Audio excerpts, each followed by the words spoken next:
let's make a home remedy for cough and itchy throat.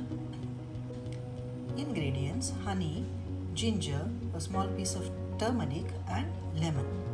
Cut the turmeric and ginger and smash it using a mortar and pestle.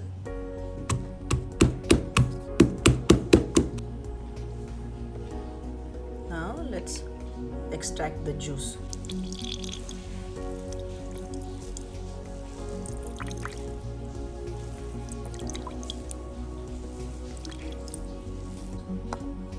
Transferring it into a bowl and add little lemon juice,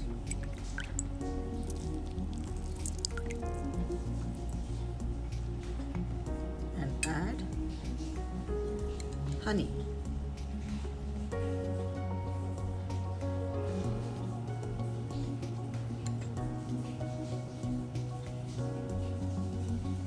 And mix it well. This can be consumed by adults as well as kids. Hope you like this home remedy. If you did, like, share and subscribe. Thank you for watching.